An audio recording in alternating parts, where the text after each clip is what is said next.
Okay, here's the power cord for the charger and the battery for the little excavator that you'll need to plug the two together.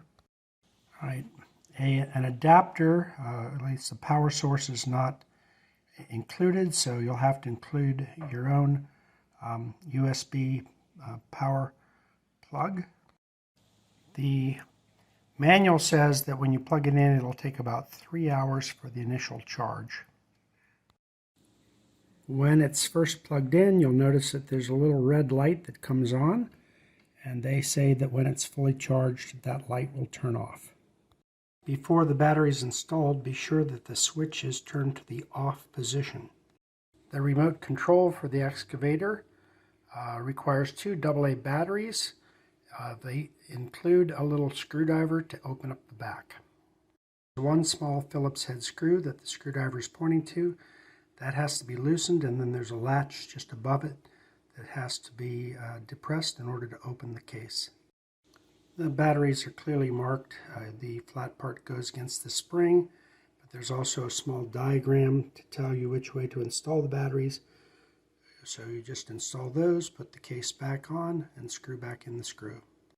Okay, to access the battery pack on this excavator, you're going to need to turn it upside down, but I want to call your attention to a little feature that might surprise you if you don't know about it.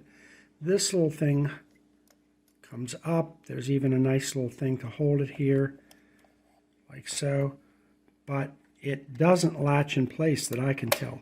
So when you turn it upside down, it's going to flop on you. When this excavator came to me, the switch was in the on position by default, so be sure you turn it off before you go to replace the battery. You're going to have to remove that screw. When you do, you need to be aware that that screw comes completely loose, so you don't want it to drop on the floor and miss it. So I've loosened the screw, and then I've taken this little latch and undid it. You're going to be able to access the battery compartment from there. When you get the battery compartment open, you'll see the connector that will go to the battery, and you can see that 3.7 there. That's going to just be where you lay the battery when it's fully charged. One thing that I found interesting is that there are 4 little places that say 1.5 volts, as if they retrofitted this with a rechargeable battery. It's also not possible to actually use AA's in here because there's no electrical connections for the batteries, but you can see that they originally had this designed to run on 4 AA batteries. Once you've connected the battery to the actual connector, you can go ahead and put back on the cover, but be sure that you have remembered to put in the little wire. And there's that screw that I told you about.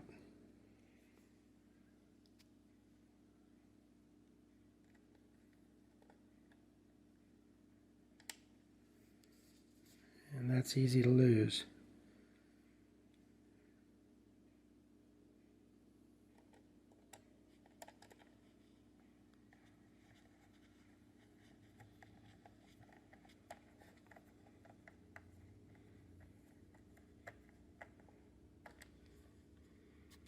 And you can go ahead and turn it on and set it up right. Once I turned on the excavator switch, that little light starts to flash. Looking over here at the remote, we're going to take it and turn it on. And I'm going to go ahead and just push the, once that's on, I notice that the light turned on fully. So there's a light switch here which I can turn off and turn on right here, this button. On.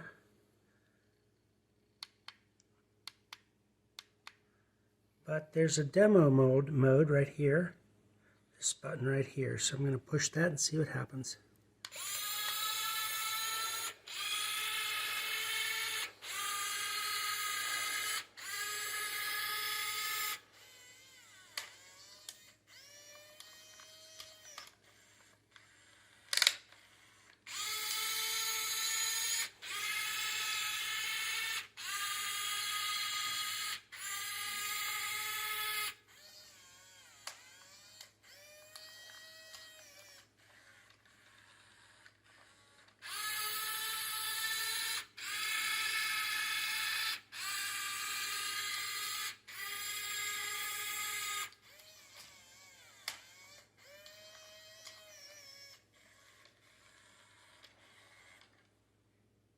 And there it is. It's done with its demo.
One thing I did notice about the remote control, that's a good thing to know, there's a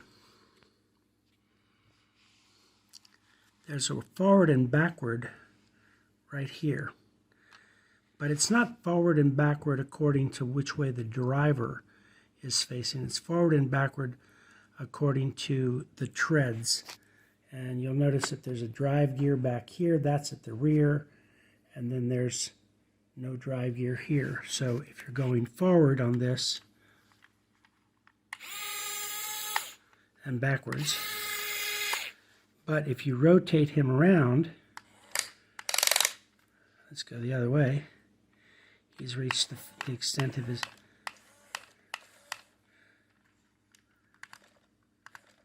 so if I say forward, he's going to go backwards relative to the driver, but he's still going forward with the treads. So that is one thing that you'll want to be aware of.